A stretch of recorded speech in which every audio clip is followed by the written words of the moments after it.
Dude, how you doing? Nathan, what's up, man? All good, man. How's things on your side? Focused on the goals, but also life, man. Just taking care of my son. Work is picking up. Just incorporating the routine as my other areas of my life is starting to get pretty busy, but it's going well. I know Yeah, you've been busy as well, so I'm seeing a lot of content come out. oh yeah, Hopefully, a lot more I, clients coming in the door. yeah. I feel like I'm a full-time content creator at the moment. It's just lots going. It's good though, man. I mean, here's a story, client, like a sales story. Like I went and met up with some friends. It's been a while. They're all South Asians, they're Pakistani, so the food was just so Crazy. good. These guys are all younger than me. They're in their late 20s and early 30s. I'm 37, but they're a little bit younger than me. But everyone's like pretty overweight. There's no vegetables in the entire house. 1 year ago, we all in this guy's house in the basement, and I was like, "Yo, let's all lose some weight." And so we all made a pact, like, okay, we're all gonna lose our goal weight by I think 2 months by this trip we were all taking together, local trip. Only one guy did it, not me. Another guy did it. Everyone else we just like didn't even hold each other accountable. So this year I was like, hey man, I lost a shit ton of weight following this program. And everyone was like, yeah, okay. And everyone, but then I showed my one friend your Instagram. I just let it go. I was like, just check this out. And then once he saw it, he was like, holy shit. So, anyways, what I'm saying is like I couldn't sell them. All I had to do was give them your Instagram. I did the selling for me because otherwise it's just me pushing somebody to do what I'm doing. So that's why Azam joined. That's amazing. He's all in. He was like sold from the beginning. So, Yeah, he's a very disciplined guy. So I can't wait to see him lose like 50, 60 pounds. And then we're going to get these other guys in the door because he's bigger than I am. yeah, That's my goal. I think it takes two because two's a crowd then, and you become your little fitness friends over here, and then the other ones Yeah, are. I'm much smaller than the other guys. So once they see his results, they're going to feel like, you didn't need to lose any weight. And I'm like, I guess. Anyways, that's my goal for that crew. Call it the spider web of change. You just get one person in like a new situation, and then one other Yeah. person they take their friends, family, especially within the community. It's always an auntie or an uncle or a wedding that you go to. You get exposed massively to Yeah. everyone.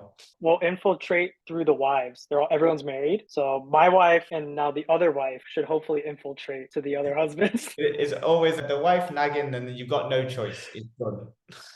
Exactly. So that's another strategy. But I just Yeah. want everybody so that when we get together, like we're all on the same page. And there will be veggies at that point on the table. Yeah. So, dude, like I've got some questions. I'd love to just hear your thoughts on kind of what's changed for you right now. Like, what's going well for you? What's Yeah. the like now after losing 10% of your body weight? Physically, I feel lighter. When I play with my son, before autonomy, I would play the laziest way possible. I would just like lay there and like let him crawl on me. Now, when I play with him, I'm like, chase me because I want to get some extra steps in. And then if I want to do something with him, I'm like, what's the most movement I could do in this game? That's going to make me a better father because I'm going to be more interactive with him. So that is like really cool. So that's been a big change. Another change is one of my concerns coming in was lack of energy already. And I thought that by calorie restricting and maybe working out more, I would have even less energy because I was already too exhausted to go to the gym. What I have found is I actually have more energy, and I attribute it to water because I was chronically dehydrated, and two, the steps, object in motion stays in motion. I totally underrated that. So now I have more energy. After doing this for, say, after a month, I'm like, the hunger is like a lot more manageable. Like less of a me forcing myself to follow, and it's more of me being pulled into the vision, right? So because I have so much positive momentum, I was like, I've done all this work. I'm not going to have that dessert because like, F that. It's not worth it. Or if I am, that's my next phase of learning the strategies to be more social because the weather's getting better and all that stuff. I would say that the change is like, instead of pushing myself, I'm being pulled towards the vision. So I know that's like a concept in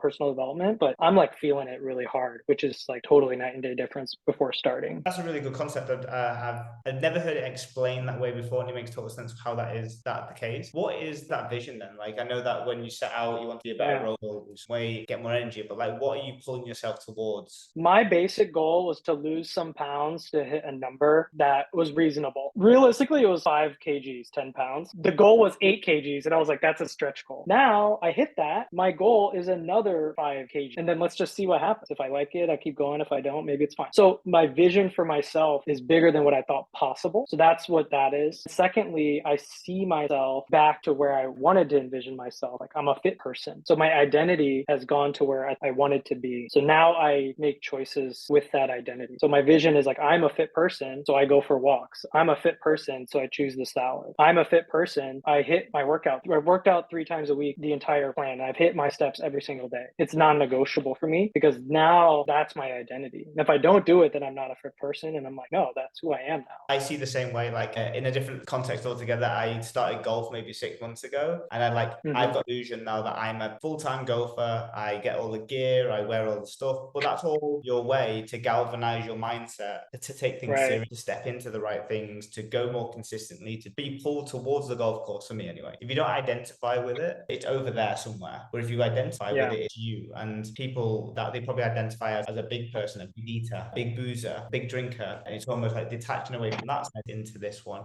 for more long-term sustainability, right? Yeah. Before with food, I didn't have a weight problem until I was in a position to where I can't lose it like I used to. I'm 37 now. I identify a lot with food, and I still do. It's just changed. Meat eater, that was my identity. Still is. I have a quarter cow in a freezer in my house. Like, I love beef. I love red meat. But I've transitioned away from being a meat eater to a balanced and fit person. But I'm still going to have the meat, but I'm going to be not every day, every meal. It's like, I'm going to do something really cool on this day, and I'm going to appreciate it. That my relationship with food has also changed with the portion sizes. You know, you mentioned the feedback towards it was like the things have been so simple. So has that been a lot around the portion and the foods? Because you said it was super easy, right? Yeah. So the framework is easy. The execution is difficult, especially when your body and identity is like pulling you towards, for me, meat all the time. The reason I said it's simple is because it takes away the things that don't matter. I'm less focused on macros and carb. It doesn't matter. I'm like, I need carbs. It's not that I need to reduce carbs. Like, there's just so many different tactics to get to this weight loss goal or fat loss goal, but you guys have stripped all of that all away. And I'm only just focused on like 3 metrics a day: calories for the day, steps for the day, water for the day. And then when I do eat food, I need to make sure it's high volume food, it's balanced with protein, carb, and veg. And I know, because if I have too much protein and not enough carb, and if I don't get, I try to eat more carbs instead of the veg, I'm not full. I get way hungrier. So going through the process, making better choices because I'm trying to get the most food and nutrition out of a meal. So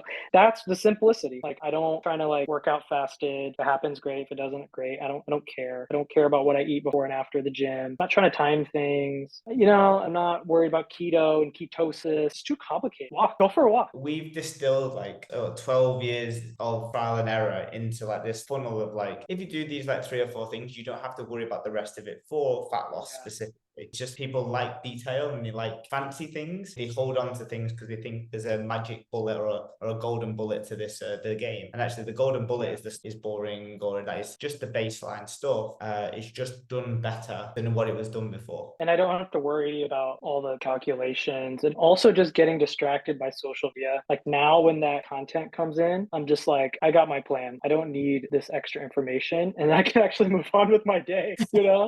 Like, focus on work, going for a walk, enjoying my life. I already know when my next meal is. I just feel like I don't have to worry about the information that's out there in the world too, by following a program, which is great. You mentioned about starting to get more social. So how's that socializing side of things been for you? Yeah, I have the strategies. I just need more practice. At first, I would just avoid it. And your program says, and what Tom, my coach, has been saying, he's like, don't avoid it. And if something gets onto your plate and it's way more oily or higher in calories than you had expected, he just told me yesterday, he's like, don't necessarily avoid it, because he's trying to teach me the tactic. Whereas before, I would just go cold turkey. So getting the practice is what I'm doing now. I would say in some restaurants, it was like right on par with the goal, and some restaurants are not on par. And so I just went to a really good restaurant on Friday, James Beard finalist award, which I had eaten there before. I was like, this is amazing. And then I went there. We looked at the menu, we did all the stuff. After I ate the food, I was like, man, this wasn't worth it at all. It wasn't a complete meal. It was a greasy food place. And I'm just like, next time I go out to eat, I'm going to go to a place that has more of a complete meal, a protein, a veg, a carb. And it's not just because of calories. It's just because like, this is how I want to eat. That is my new strategy moving forward, is like, don't go all out and then indulge on some fried cheese. Let's go somewhere and just eat a full meal, because that's who I want to be. So that's my practice moving forward, is just choosing places that offer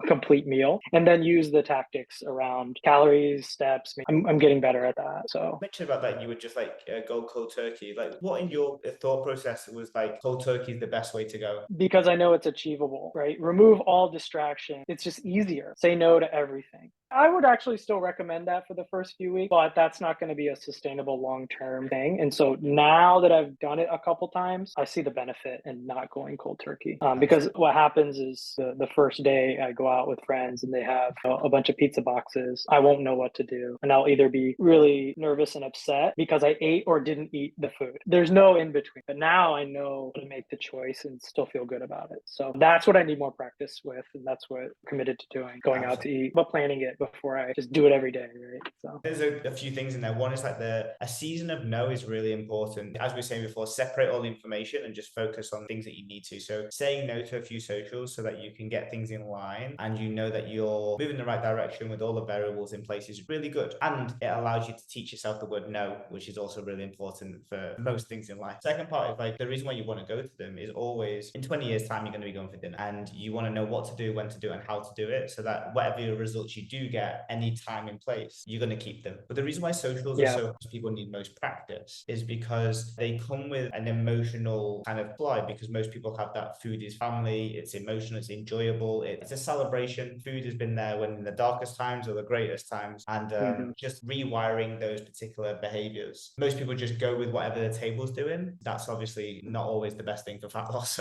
or maintenance. Unpicking the sutures of habits in those scenarios, and the only way that you get there is practice. So the fact that you're saying I just need more practice is like the best thing. Some people, I just need to be more disciplined. It's like, no, practice makes discipline. Practice makes the right choices. So you've got that there covered pretty well. Is there anything that made you nearly not sign up with us? Is there anything that was a hesitation? Yeah, probably two things. I can figure it out on my own, and I can. The information is there. You got to sort through it. Clearly, I would easily get distracted with social media. Maybe I'm committed for a week or two and then I switch strategies, and obviously I won't be successful with switching strategies because you don't know if it's effective or not. So the whole like I can do it on my own because the information is out there would have been one strategy. Clearly, if I could do it on my own, I would have done it. So the information can be there on the internet. We're talking about the information. We already said it. We already gave you the magic formula. That was one hesitation. I would say a second one is I didn't know the cost going in, but I knew a little bit in my head about what I could spend to make it worth it. If it's this much or less and I can achieve it within 6 months, I'm going to say yes. But I gave myself that going into it. So if someone else is considering, is it worth it for me? On the money side, it's just like how much you want to lose. And if you could throw a dollar amount at it in a time frame, just do that for yourself. Because at the end of the day, if you're looking back, 2 or 3 months go by and you didn't sign up and you could have achieved your goal, like what would you have paid? That's the kind of the mindset I'm at currently with some goals in my life. If you have a hesitation with cost, just talk to yourself about like how much would you give to get to a certain goal? Then go figure out if this program is right for you. That's interesting.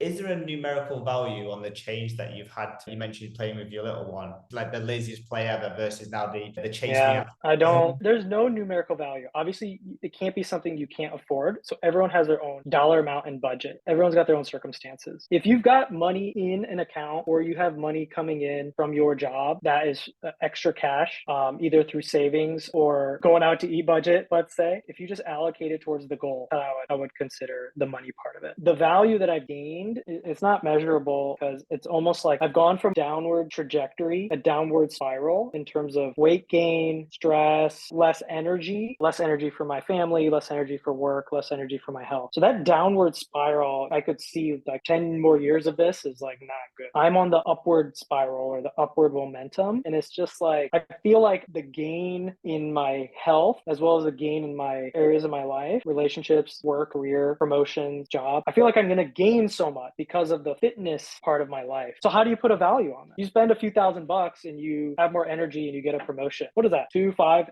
in a year? What, multiply that over 10 years, 50, 100x. So it's really, really hard, man. It's just your perspective. Like my life's value was going down by not being physically and mentally energetic person, but now I'm gaining value and potential value because of who I am, the energy that I have moving forward. Like I've been working out at like sometimes 7, 8 o'clock at night after my 1-year-old goes to bed. Bro, I couldn't even get to the gym at 5 before. So how is this even possible? I have energy to do more things. That's more valuable. Before you said an object in motion. Yeah.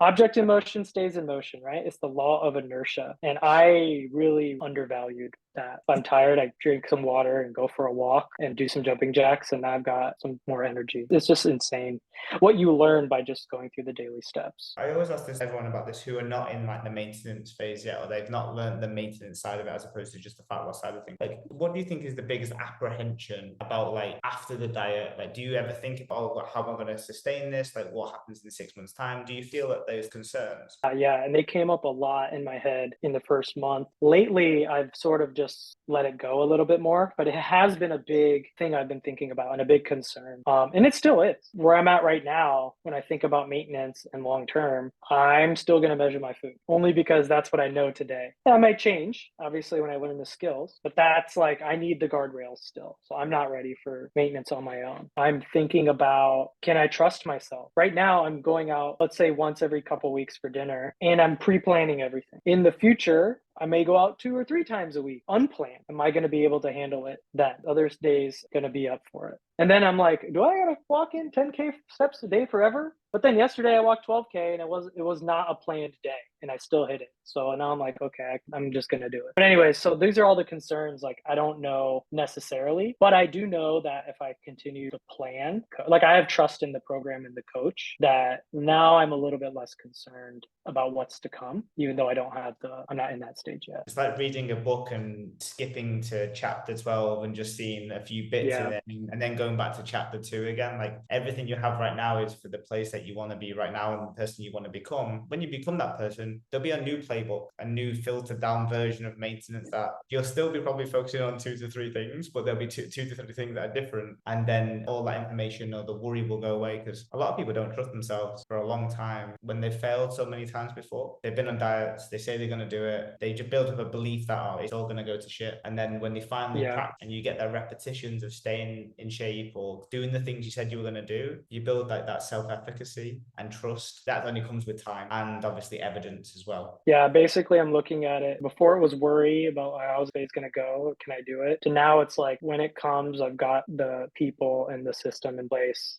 that I'm going to learn. I'm just going to have to learn something new. And so then that sort of rests that concern aside. As long as I'm within the program though, like I'm not going to, if you unleash me on maintenance phase now, I'm like, I don't know, I'm going to make it up and I don't know how many weeks it's going to last. No, I'm really, really happy, dude. Like, these results are epic, and most importantly, like the element of how you feel and how that forward momentum is now moving, and that trajectory thing that you explained is like, that makes me just feel so happy that you've got these amazing results and you're getting that. So hats off to you for embracing that and seeing some return on it as well. Yeah, absolutely, man. To be honest, it's like a life-changing just commitment to yourself, right? It feels really good to say I have a goal and I committed to it, and I'm very proud of myself for achieving, what I've achieved so far. And now, because of that, I have a bigger vision for myself. So I'm just like really proud of myself and like how I would look at my son if he learned something new, learning how to walk, take steps. Proud of himself. I'm so proud of him. I mean, I'm just a big kid, so I'm proud of myself and of learning these new things. And it just kind of reminds yourself like anything can be learned as long as you commit to it and have a good,